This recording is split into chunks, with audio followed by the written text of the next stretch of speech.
ang mga kwento ng pag-ibig, kwento ng buhay at kwento ng pag-asa dito sa Barangay Love Stories. Love Stories.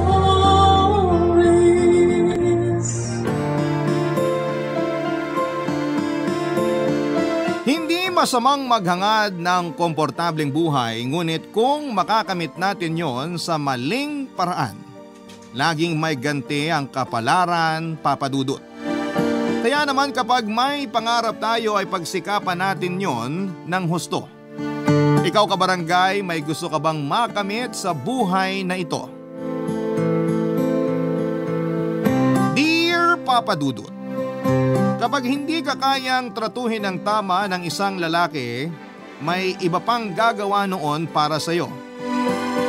Naniniwala po ako doon dahil napatunayan ko na ang bagay na yon. Pero bago ko ikwento ang life story ko ay magpapakilala muna ako sa mga kabarangay natin.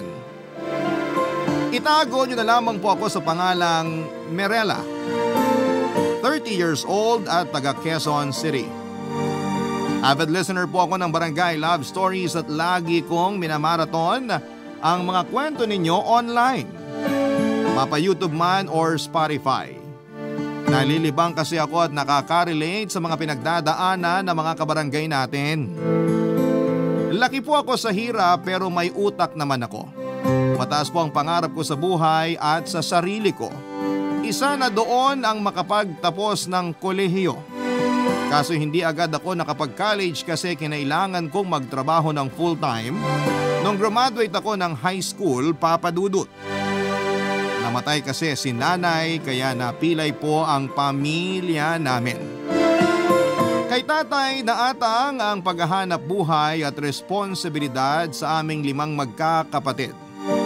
Bali panganay po ako at hindi ko kayang pagsabayin ang pagkukolehiyo at pagtatrabaho kaya pansamantala ko munang isinantabi ang pag-aaral. Mekaniko sa talyer ang tatay ko at nagtatrabaho naman ako bilang sales lady sa isang mall ng ilang taon hanggang sa nakaipon at nakakuha ng scholarship sa isang university sa lugar namin. Nasa 2 taon na po ako sa college nang huminto ako dahil nabuntis po ako ng boyfriend kong si Estoy, Papa Dudut. Malaking dagok po sa akin ang nangyari pero aminado kong ginusto ko rin naman ang mga nangyari. Kaya pinangatawanan ko na lamang ang bagay na yon. Simula noon ay nag-live-in na kami ni Estoy habang nagtatrabaho siya sa isang 24 hours na lugawan at karinderya bilang cook at service crew. Maliit lamang po ang kita ng kinakasama ko tapos nagkaroon ulit kami ng isa pang anak. Gayon pa man ay hindi ko pa rin nakakalimutan ang pangarap kong makapagtapos sa kolehiyo kaya ginawa ko ang lahat para matupad yon. Kinausap ko ng masinsinan si Estoy at napapayag ko siya na mag-aral ako ulit. Nag-enroll po ako sa ibang college matapos kong makakuha ng scholarship at doon ko pinagpatuloy ang naantala kong kurso. Gabi po ang klase ko at sa araw naman ay inaasikaso ko ang 2 anak namin, Papa Dudut.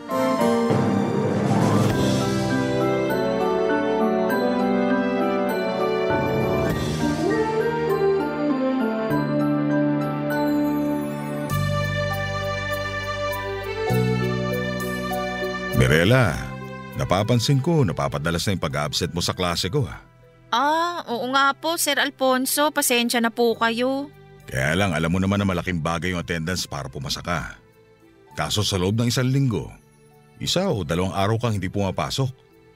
Pag pinagpatuloy mo yun, maapektuhan na talaga ng husto ang grades mo, lalo na sa subject ko. Ay, naiintindihan ko po kaya nahihiya po ako sa inyo, Sir Alfonso. Ganon din po sa ibang mga professor ko kasi kahit sila kinausap na rin ako tungkol sa madalas kong pag-absent eh. Nangako na lang ako na sisikapin kong di na maulit. Ano ba kasing dahilan bukod dun sa lagi mo sinasabi na nagbabantay ka ng anak mo? Yung totoo, napapadalas po kasi yung away namin ng kinakasama ko. Pwede ko ba malaman kung bakit napapadalas yung away nyo? Yun eh, kung ayos lang naman.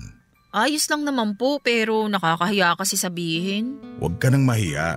Malay mo, mapayuhan kita. Kaya sige na, sabihin mo na. Madalas po namin pinag-aawayan yung bisyo niya. Napapabarkada rin kasi siya tapos napapainom. Imbis na matino siyang umuwi sa inuupahan namin pagkatapos ng trabaho niya, dumidiretso siya sa inuman kasamang mga tropa niya. Tapos, gabi na siya nakakauwi. Minsan nag-iiskandalo pa. Yun bang sigaw pa siya ng sigaw at gagawa ng eksena kaya nakakahiya po sa mga kapitbahay. Pag ganun pong nangyayari, hindi ko maiwan yung mga anak namin. Kasi wala naman pong mag-aalaga. Sinubukan mo na ba siyang kausapin tungkol sa bagay na yan? Naku, kung usap lang maraming beses na po Sir Alfonso. Kaso para siyang ewan. Pasok sa kanang tenga, labas sa kaliwa. Walang pinagkatandaan kaya lagi kami nag-aaway. Daig pa po yung mga anak namin sa pagiging pasaway at matigas ang ulo. Medyo mahirap nga kapag ganyan yung kasama mo sa buhay. Yung taong inaasahan mo makakatulong sa'yo, pero tumadagdag pa siya sa mga iniisip mo. Sabi mo nga, pasaway at matigas ang ulo. Kaya nga sir Kaya ayun, hindi ako nakakapasok. Alam naman niya na importante sa akin na makapagtapos ng kolehiyo. Tagal ko na rin po kasing nahinto tapos ngayon nabigyan ako ng panibagong pagkakataon. Ayoko na pong sayangin yun. Tama naman yan. Alam mo, matalino ka. Isa ka sa mga estudyante na hinahangaan ko sa klase ko, Mirela. Kaya sana matapos mo yung pag-aaral mo kasi malaking bagay yun. Mas lalawak yung oportunidad mo, lalo na sa kursong kinuha mo. Kaya nga Sir Alfonso, nagsisikap ako kahit medyo huli na akong nakatungtong ulit ng kolehiyo. Paanong huli na? Yun bang matanda na ako? 23 na ako Sir Alfonso. Yung mga kaedad ko, nakapagtapos na sila, nagsisimula ng mag-job hunting. Ano naman kung nakapagtapos na sila? Nahihiya po kasi ako sa naiinggit. Makakapagtapos ka rin. Hindi mo kailangang mainggit sa kanila kasi darating ka rin dun. Kaya nga magsikap ka. Pumasok ka lagi para hindi maapektuhan yung grades mo. Kasi sayang naman kung babagsak ka dahil lang sa absences mo. Sinasabi ko to hindi lang bilang instructor mo, kundi bilang kaibigan na rin. Talaga po? Oo naman. Kaya huwag kang mahihiyang lumapit sa akin para humingi ng payo. Kasi papayuhan kita sa abot na makakaya ko. Naku, nakaka-touch naman po kayo. Kaya naman pala maraming estudyanteng nagsasabi na mabait kayo Sir Alfonso Salamat po. Walang anuman. Ganito lang talaga ako kasi naging estudyante rin naman ako. At naiintindihan ko yung pinagdaraanan nyo. Pero syempre, hindi tayo pwede magpatalo sa mga hamon ng buhay, lalo na kung meron tayong pangarap. Lagi nating ilaban na matupad yung mga bagay na gusto nating makamit. Tatandaan ko po yung mga sinabi nyo. Mabuti. Tungkol naman doon sa kinakasama mo, sana magbagong buhay na siya. Kasi kung hindi siya magbabago, baka isang araw bigla ka na lang matauhan. Bigla ka magsawa sa kanya at iwan siya. Sa lahat po ng instructor ko ay si Sir Alfonso ang naging close ko. Mabait kasi siya, magiliw magsalita at malambing ang boses. Tapos ay ramdam ko rin yung concern niya sa mga estudyante niya. Lalo na nga nung kinukumusta at tinatanong niya ako kung bakit napapadalas ang pag-absent ko. Hindi na nga ako noon nagsinungaling sa kanya at nag-open na rin kaagad tungkol sa problema ko, Papa Dudut. Masaya naman ako kasi naiintindihan niya yon at nakisimpatya rin siya sa akin. At habang tumatagal nga ay mas lalo kaming napalapit sa isa't isa. Hanggang sa umabot na yon sa punto na parang nahuhulog na ako sa kanya. Bukod kasi sa presence at mga advice ni Sir Alfonso, may mga bagay siyang ginagawa na para sa akin ay hindi na pangkaraniwan. Lalo na nung minsang binilhan niya ako ng pagkain kasi alam niya na nagtitipid ako at madalas din na hindi na ako nakakapagbaon. Nung una ay tumatanggi ako pero aminado naman ako noon na masarap din yung mga pagkaing ibinibigay niya. Kadalasan kasi sa mga binibigay niya sa akin ay first time kong matikman kaya may parte sa akin na sabik na tanggapin ang mga yon. Lagi rin niya akong pinakikisuyuang tulungan siya sa mga bagay na may kinalaman sa school. Katulad ng pagdidistribute ng test paper sa mga kaklase namin at pag-check ng mga ito. Pag-aayos ng chapters sa libro na for photocopy at kung ano-ano pa. Sinubukan ko pong hindi bigyan ng kulay ang ginagawa ni Sir Alfonso. Pero isang beses ay mayroon siyang inamin sa akin. Dahilan para ako ay may makumpirma, Papa Dudut.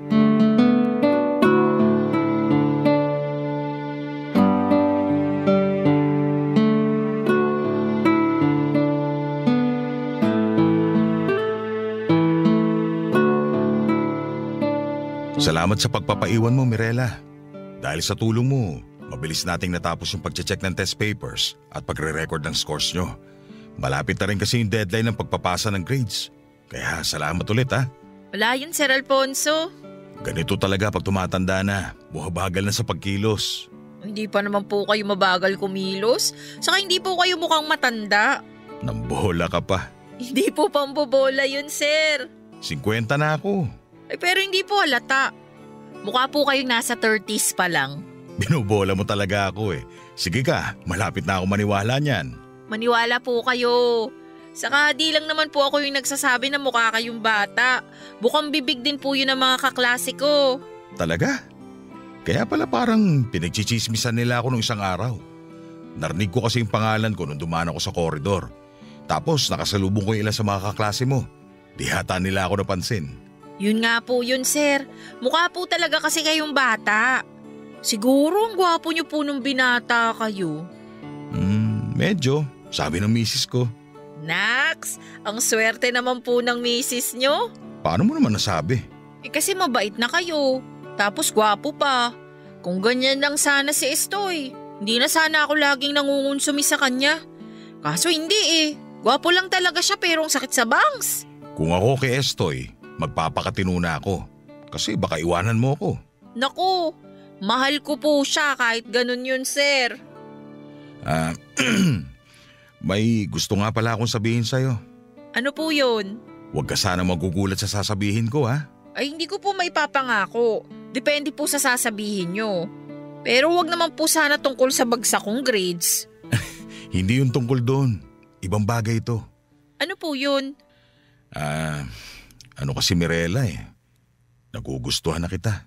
Po? Gusto nyo ako? Oo, pero hindi bilang estudyante ko. Higit pa ron. Pero, Sir Alfonso… Alam ko naman bawal kasi nga estudyante kita. Hindi lang po dahil estudyante ninyo ko. Hindi po yun pwede kasi may asawa at mga anak na kayo. Tungkol dyan, matagal na kaming hindi okay ng misis ko. Hindi na nga kami magkasama sa isang bahay. Kasal pa kami pero magkahiwalay na. Bakit naman po? Kasi may iba na siyang gusto. At doon siya nakatira sa lalaki niya. Mag-iisang taon na rin. Pumayag po kayo? Nung una, hindi. Pero napagod na lang akong makiusap at magmakaawa sa kanya na ako yung piliin niya. Hindi na raw niya ako mahal at nakahanap na siya ng iba. Kaya ayun, pinayagan ko na sila mag-live-in. Ang sakit naman po nun. Medyo, pero ano pa bang magagawa ko? Hindi ko po alam ang sasabihin ko, Sir. Okay lang, huwag mo nang alalahanin yun. Naikwento ko lang kasi naitanong mo. Maayos naman pakikitungo ko sa kanya kasi siya pa rin ang nanay ng mga anak namin. Kaya malaya pa rin siya nakakabisita sa bahay namin at nakakasama mga anak namin. Hindi ko sila pinagdadamot sa mama nila. Totoo nga po talaga na mabait kayo. Pero tungkol po dun sa inamin nyo, Sir, alam nyo naman pamilyado na rin ako, hindi ba? May kinakasama na ako at may 2 na akong anak. Oo, alam ko pero nakikita ko nawawalan ka na ng gana sa kinakasama mo. Puro problema lang naman binibigay niya sa'yo, hindi ba? Pero mahal ko po si Estoy. Mahal mo nga ba o pinagtsatsagaan mo lang siya makasama? Oh, kita mo na? Sir Alfonso naman. Magkaiba yung mahal mo sa pinagtsatsagaan mo lang. Kung gusto mo, sa akin ka na lang. Kilala mo naman ako. Kung ako pipiliin mo, wala ka nang aalalahanin pa. Hindi ko po inaasahan yung confession ni Sir Alfonso, Papa Dudut. Pero hindi naman ako noon nag-isip ng masama dahil kahit ako ay unti-unti na rin nahuhulog sa kanya. Ang kaso ay komplikado dahil pamilyado na siyang tao. Kasal pa rin sila ng asawa niya kahit hiwalay na at may mga anak na siya na halos kaidaran ko pa. Kaya inisip ko na baka nabibigla lamang siya sa mga sinasabi niya dahil nga may problema sila ng misis niya. Pero mukhang seryoso po talaga siya sa nararamdaman niya para sa akin. Gusto ko po sanang maniwala sa sinasabi niya na wala na akong dapat alalahanin. Pero hindi pa rin ako mapanatag ng mga panahong yon dahil meron na akong kinakasama at may mga anak na rin. Kaya naman sinantabi ko muna yung nararamdaman ko para kay Sir Alfonso at nagpa siyang ipagpatuloy na lamang ang casual naming student-professor relationship. Pero siya pa rin talaga yung palagi kong nakakausap at nahihinga ng payo kapag nagkakalabuan kami ni Estoy. Siya ang nagko-comfort sa akin at nagpapasalamat ako sa Diyos dahil lagi naman siyang nandun para sa akin, Papa Dudut. Pansamantala kong nakakalimutan ang bigat na mga pinagdadaanan namin sa buhay ng kinakasama ko. Noong ko naisip na sana'y si Sir Alfonso na lamang ang una kong nakilala at hindi si Estoy, na wala namang ginawa kundi ang bigyan ako ng sakit ng ulo ng mga panahong yon na kami ay nagsasamang dalawa, Papa Dudut. Buti na lang at nandyan si Sir Alfonso, Papa Dudut. Barangay Love Stories. Barangay Love Stories. Mabait naman po si Estoy lalo na ng mga unang taon ng pagsasama namin bilang magkasintahan. Hanggang sa magsama na nga kami, Papa Dudut. Yon ang dahilan kaya nagustuhan ko siya at aminado ako na mahal ko siya, Papa Dudut. Pero nagbago siya. Noong nagkaanak na kami at doon na rin lumabas ang tunay niyang ugali. Sabi ng mga matatanda, malalaman mo raw yung totoong kulay ng isang tao kapag nagsama na kayo sa iisang bubong. Napakakalad po sa bahay ni Estoy. Kung anong linis ko sa bahay ay siya namang duminya at burara, Papa Dudut. Kaya nga minsan ay hindi ko na mapigilang magbunganga dahil kahit pagod na ako sa pag-aasikaso, sa mga anak namin ay hindi man lang niya ako tinutulungan. Lagi niyang dinadahilan na pagod siya sa trabaho, kaya mas gusto na lamang niyang magpahinga, Papa Dudut. Bukod pa doon ay kulang din siya sa diskarte. Kontento na lamang siya sa kinikita niya. Marami siyang pangarap pero hanggang doon na lamang yon. Bahala na raw kung matupad o hindi ang mga pangarap niya. Basta ang mahalaga ay nangangarap siya. Kaya nga nagpursige ako makapag-aral at ginustong makapagtapos para may marating naman ako sa buhay ko.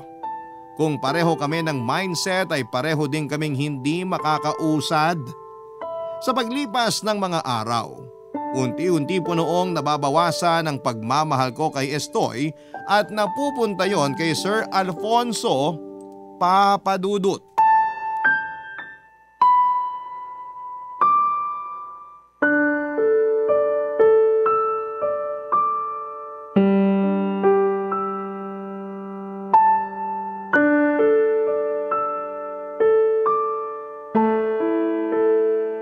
Babe, sardinas na naman na may itlog ulam natin?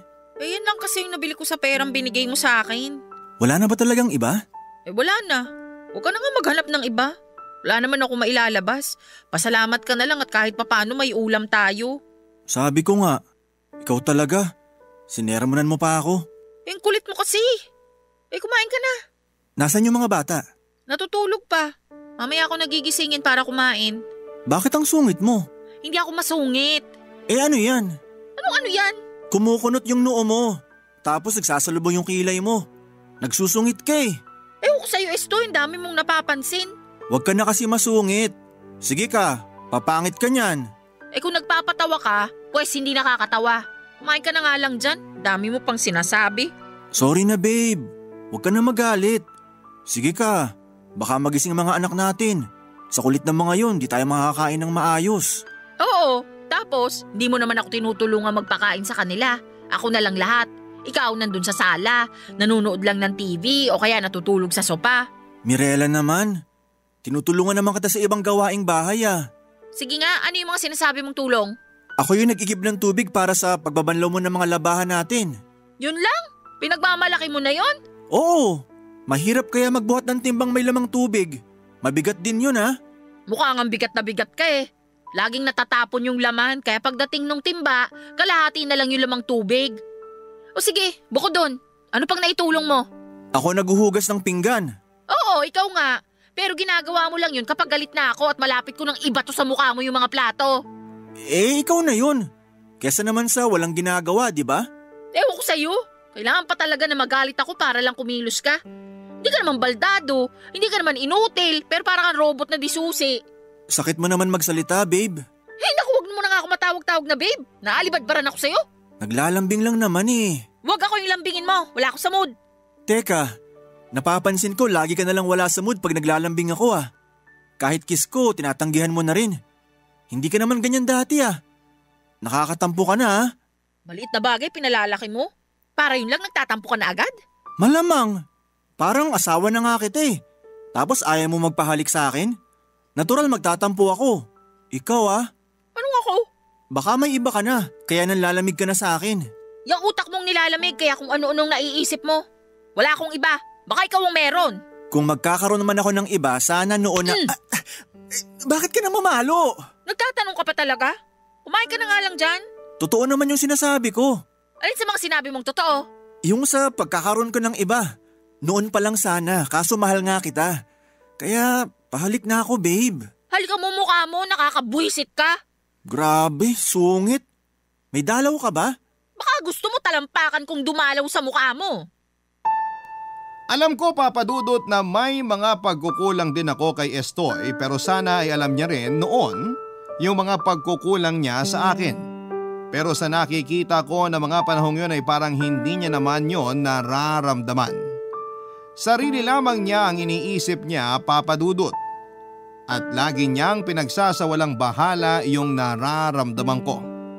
Ilang beses ko rin naman siyang sinuportahan at kinumbinse na maghanap naman ng maayos na trabaho. Yung may regular na kita dahil lumalaki na rin naman yung pangangailangan ng pamilya namin. Pero parang wala pa rin sa kanya yon, Papa Dudut. Sinasabi lang niya na makontento kami sa kung ano ang meron at wag nang maghangad ng sobra dahil hindi naman kami mayaman. Yon ang punot dulo ng kawalan ko ng gana sa kanya. Wala talaga siyang pangarap sa buhay. Kaya naman hinanap ko kay Sir Alfonso ang kalinga at pagmamahal na hindi ko nakukuha sa kanya. Pumayag po ako na magkaroon kami ng secret relationship kapalit ng pera. Opo, binibigyan niya ako noon ng pera. Tulong na rin daw niya sa akin at sa mga anak ko. Tinanggap ko na lamang kasi kailangan namin yon, Papa Dudut. Kay Sir Alfonso ko po naranasan yung tinatawag nilang princess treatment. At ang sarap po pala sa pakiramdam na tinatrato ka ng tama. Sa loob ng 2 buwan ay sobrang saya po ng naging pagsasama namin ng professor ko. Kahit na pataguyon, Papa Dudut.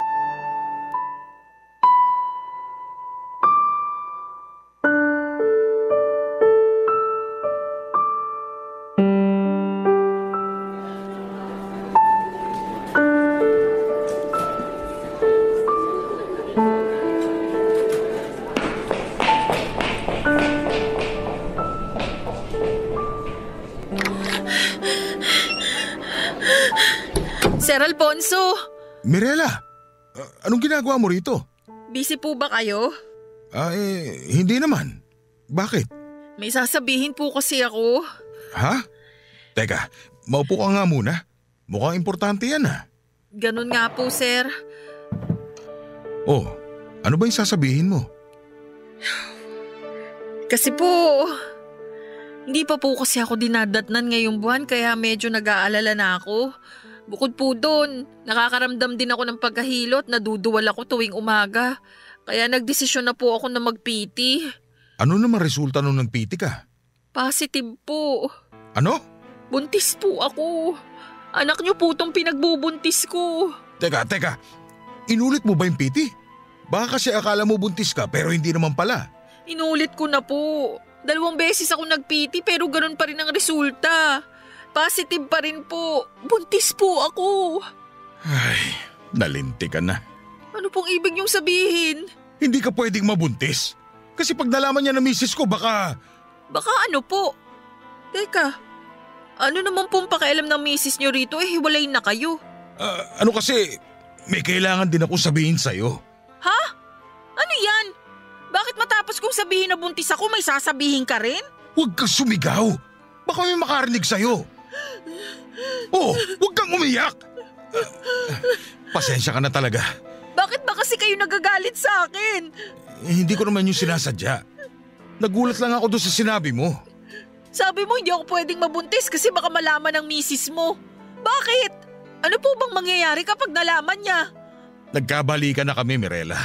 Pasensya ka na kasi hindi ko nasabi sa'yo kaagad. Kailan pa po? Magdadalawang linggo pa lang naman. Kaya pala lagi kayong may kausap sa cellphone nyo tapos lagi kayong nakangiti. Yun naman pala okay na kayo ng misis nyo. Asawa ko pa rin siya. Nanay pa rin siya ng mga anak ko. Pero paano ako?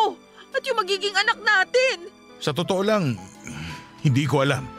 Hindi ko alam kung paano na to ngayon. Ayoko nang masira ulit kami ng asawa ko. Mahal ko siya. Di ako makapaniwala na mahal mo siya ulit ng ganun lang. Ano ko? Para usan? Hindi naman sa ganun. Ganun na rin yun. Kunwari pa kayo ginawa nyo lang akong kabit. Minahal kita pero hindi kita kayang panagutan. Pati na yung bata ipinagbubuntis mo. Kaya sana maintindihan mo. Hindi ko po kayo maiintindihan. At kahit ano pang gawin yung paliwanag, hindi ko maiintindihan yung panloloko nyo sa akin. Ginawa nyo akong tanga. Sa una pa lang naman, alam naman natin na komplikado yung relasyon na meron tayo. Kaya sana hindi ka na umasa na lalalim yun ng gusto. Hindi naman sana ako aasa kung hindi nyo sinabing mahal nyo ako eh. Mahal pa rin naman kita pero mas mahal ko yung asawa ko. Sana maintindihan mo yun. Pero paano na yung magiging anak natin? Alam niyong lagot ako kay Estoy pag nalaman niya na buntis ako ng ibang lalaki. Ipalaglag mo na lang yung bata. Ano sabi niyo? Mali naman kasi talaga na nabuo yung batang yan. Kaya ipalaglag mo na lang. Total, dugo pa lang naman yan. Komplikado na yung sitwasyon. Kaya wag mo nang palalain pa.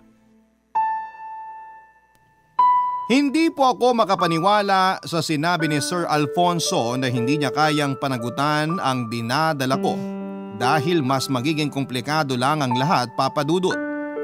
Hindi ko maiwasang magalit dahil sa kapa niya yon sinabi kong kailan nagbunga na ang lihim naming relasyon. Kasabay noon ay hindi ko na rin naitago yung pag-aalala ko dahil baka malaman ni Estoy na pinagtaksilan ko siya, Papa Dudut. Natakot ako sa pwede niyang gawin sa akin o sa mga anak ko. Ayoko pong may mangyaring masama sa amin. Doon ko naisip na ipapahamak lamang ako ng batang nasa sinapupunan ko. Kung hindi kasi siya nabuo, hindi magiging magulo ang lahat. Naisip ko rin na hindi pa ako handang magkaanak ulit sa pangatlong pagkakataon dahil mas lalo noong mahahadlangan ang mga pangarap ko na makapagtapos ng pag-aaral at umasenso sa buhay. Kaya naman kahit na masakit, Papa Dudut, ay pumasok na sa isipan ko noon na ipalaglag na lamang ang bata. Tulad ng sinabi ni Sir Alfonso.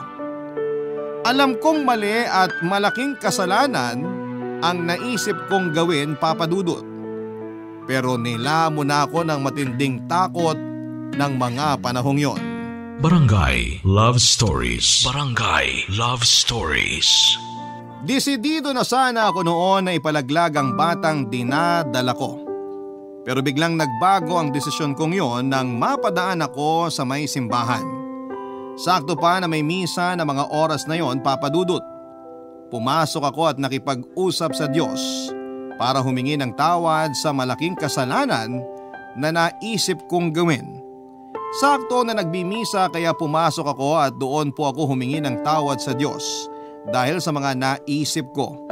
Nagdasal po ako at sinabi ko sa kanya na hindi ko na pagpaplanuhang saktan ng bata na nasa sinapupunan ko, Papa Dudut.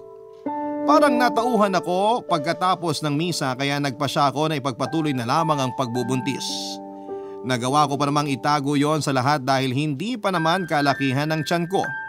Iniwasan ko na rin si Sir Alfonso matapos ang sinabi niya sa akin nung huling beses kaming magkausap. Dismayado ako sa kanya dahil sa inasal niya.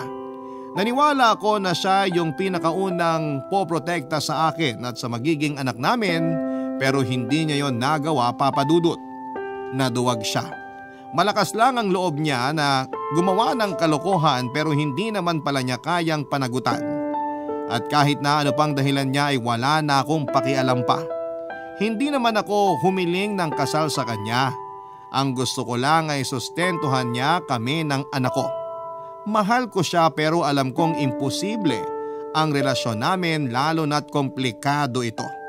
Kapag nalaman pa ng mismong eskwelahan yung namamagitan sa amin ay may posibilidad na matanggalan siya ng lisensya na makapagturo.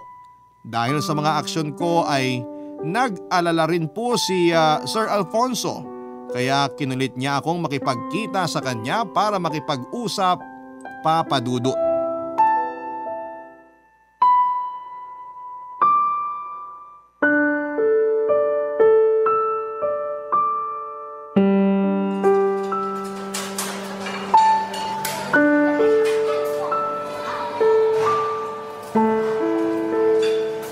Mirela, salamat sa pagpayag mo na makipag-usap sa akin. Ang kulit nyo kasi. Akala ko ba tapos na tayo? Ano ka mo? Pwede ba, Sir Alfonso? Huwag na kayong magtanga-tangahan dyan. Diba ang sabi nyo nagkaayos na kayo ng misis nyo?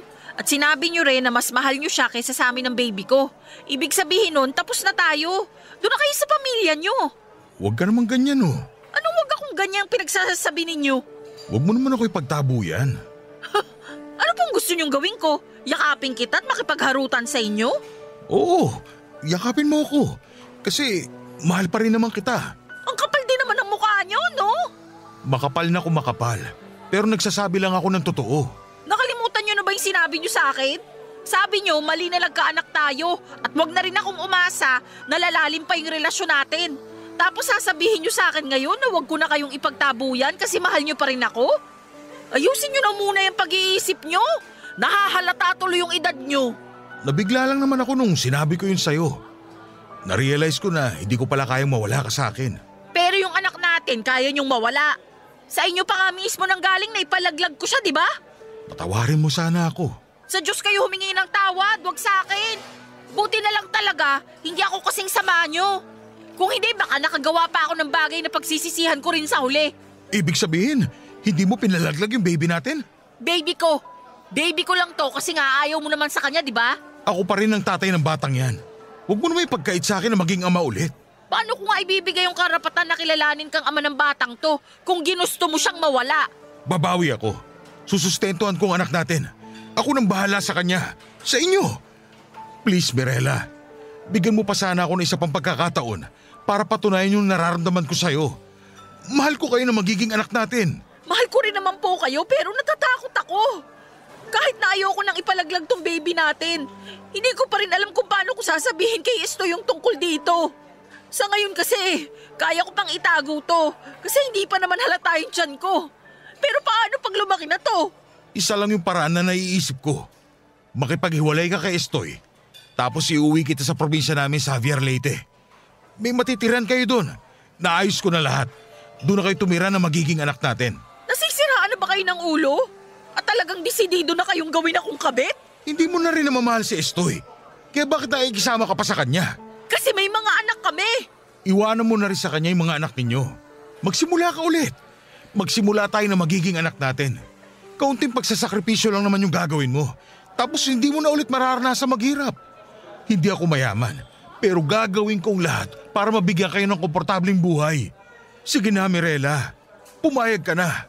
Diba, mahal mo naman ako? Seryoso ba kayo sa gusto nyong ipagawa sa akin? Gusto nyong iwan ko ang mga anak namin ni Estoy? Magkakaanak na rin naman tayo eh. Siya na lang yung mahalin mo at alagaan. Hindi naman mahirap gawin yun. Demonyo ka? Hindi ko akalain na masasabi mo yan. Gusto mo talaga na iwan ko ang mga anak ko para sa'yo? Hoy, para sabihin ko sa'yo, wala akong balak na maging kabit habang buhay. Ayokong ikahiya ko ng mga anak ko. Matagal pa naman bago mangyari yun. Mapaghahandaan pa natin. Kaya pa naman natin itago ngayon eh. Hindi natin maitatago yung totoo. Kaya ngayon pa lang, tapusin na natin to para hindi na lumala yung gulo. Kung makikipaghiwalay ka sa akin, malalaman ni Estoy na nangaliwa ka. Naisip mo na ba kung ano mangyayari sa'yo pag nagkataon? Bahala na! Hihingi na lang ako ng tawad sa kanya. Kung tatanggapin niya pa rin ako, handa akong bumawi. Pero kung ayaw niya, wala na akong magagawa. Karapatan niyang magalit at hindi ako tanggapin. Kasi ako naman yung nagkamali sa amin. Sana ganun ka rin. Sana handa ka rin panagutan yung nagawa mong pagkakamali. Papa Dudut, plano ko na sanang tapusin noon ang namamagitan sa amin ni Sir Alfonso. Pero nakiusap siya sa akin na huwag kaming maghiwalay dahil hindi niya raw kakayanin. Nalilito po ako sa kanya noon kasi ayaw naman niya akong panagutan noong una. Pero ayaw niya rin akong palayain. Sa huli ay nakipaghiwalay na rin ako sa kanya. Ayoko na kasing dagdagan pa yung pagkakasala ko sa mata ng Diyos at sa batas ng tao dahil sa ginawa namin. Nagkasundo na lamang po kami ni Sir Alfonso na susustentuhan niya ang batang dinadala ko pero wala kaming pagsasabihan na siya ang ama.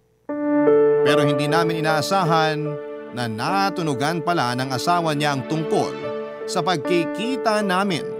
Sinundan siya nito at nahuli kami sa akto na magkasamang kumakain. Gulat na gulat po kaming pareho, Papa Dudut, lalo nung galit nitong hinablot ang buhok ko para sa bunutan. Inawat po kami ni Sir Alfonso pero wala rin siyang nagawa kasi pinagtulungan na ako ng mag-ina niya. Sumunod din pala ang anak nilang babae ng gabing yon kaya wala po akong kalaban-laban sa kanila, Papa Dudut. Inawat kami ng mga crew sa naturang fast food chain na kinakaroon na namin. Ilang sandali lang matapos yon ay namalayan ko na lamang na dinudugo na pala ako. Natakot pa ako noon at ganoon din si Sir Alfonso kaya dali-dali niya akong dinala sa pinakamalapit na ospital. Kaya lang, huli na ang lahat. Dahil sa nangyari ay tuluyan na akong nakunan. Tuluyan na nga pong nalaman ni Estoy ang pangangaliwa ko noong puntahan niya ko sa ospital, Papa Dudut. Kitang-kita ko sa mga mata niya yung matinding galit at pandidiri sa akin. Walang patid ang luha ko noon habang humihingi ng tawad sa kanya. Pero hindi pa raw niya kayang ibigay yon. Hindi niya rin alam kung kaya pa niyang ibigay yon pagkatapos ng lahat. Gusto ko ring magalit sa kanya dahil sa mga pagkukulang niya pero mali na isumbat ko yon sa kanya para lang bigyan ng katwiran ang kasalanang nagawa ko. Kung tutuusin ay mas malaki yung kasalanan ko sa kanya. Tungkol naman kay Sir Alfonso ay nawala na ako ng balita sa kanya at sa pamilya niya dahil hindi na rin naman ako noon nakabalik sa school. Tuluyan na akong huminto, Papa Dudut.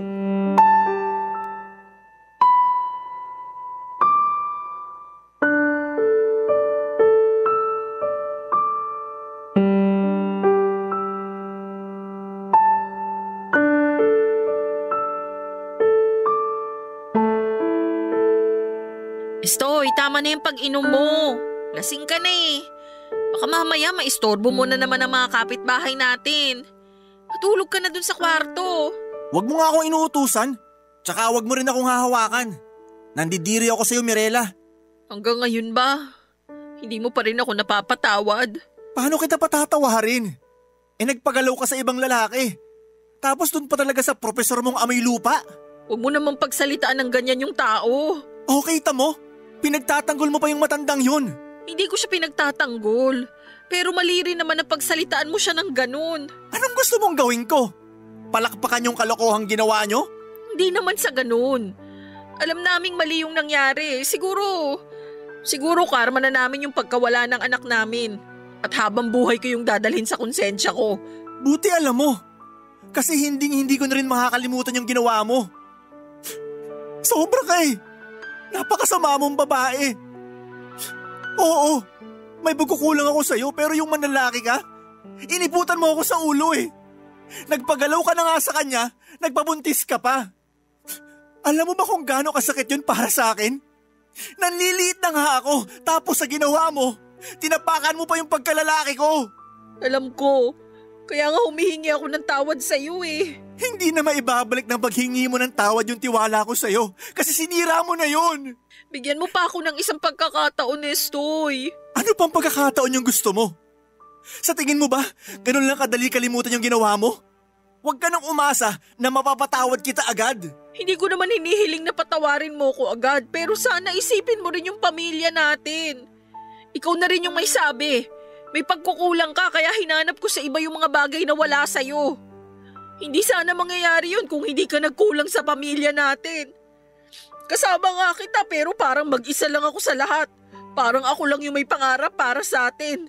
Anong gusto mong gawin ko? Sige nga. Magsimula tayo ulit. Bumawi ka. Babawi rin ako. Magtulungan tayo para sa mga anak natin.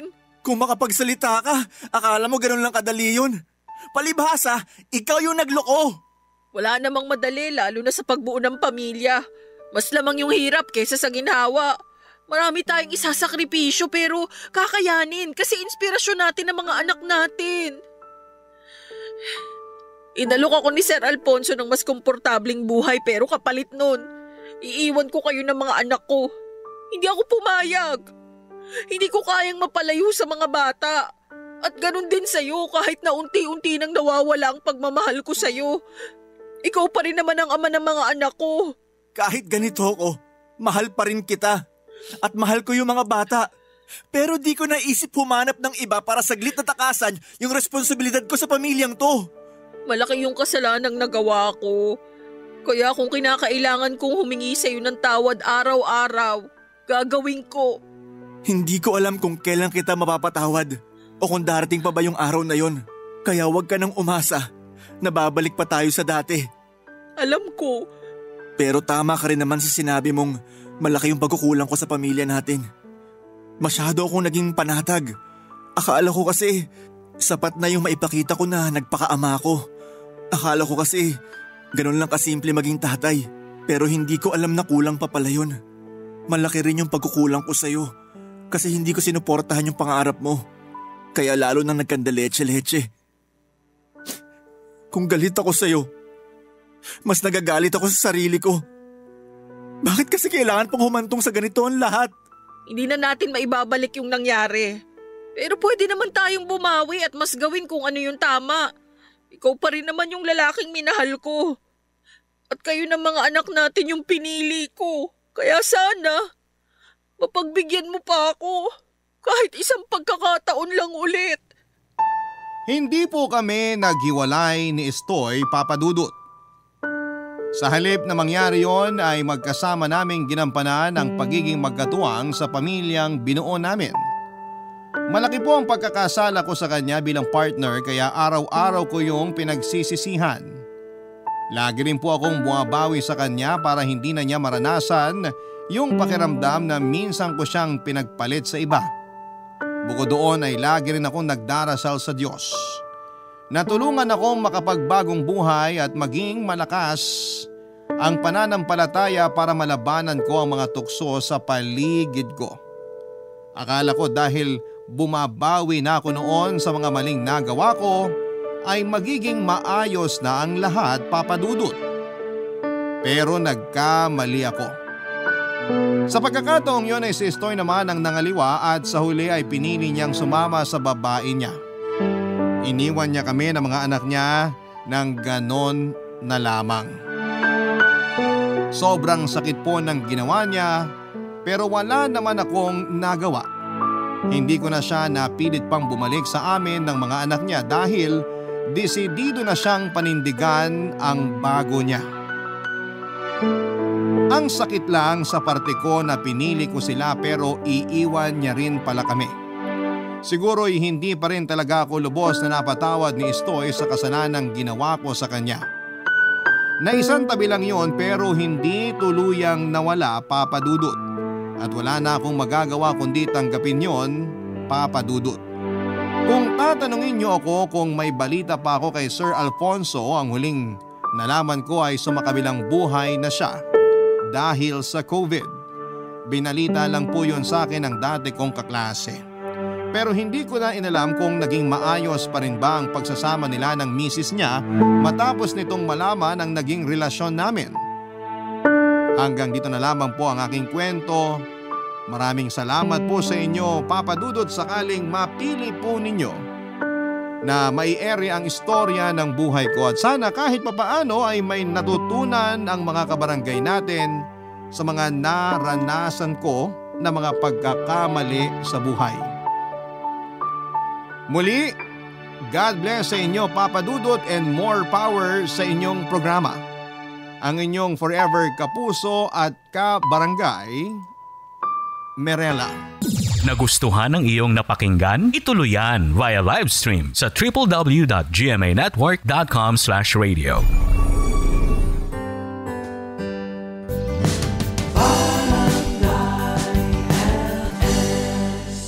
Forever.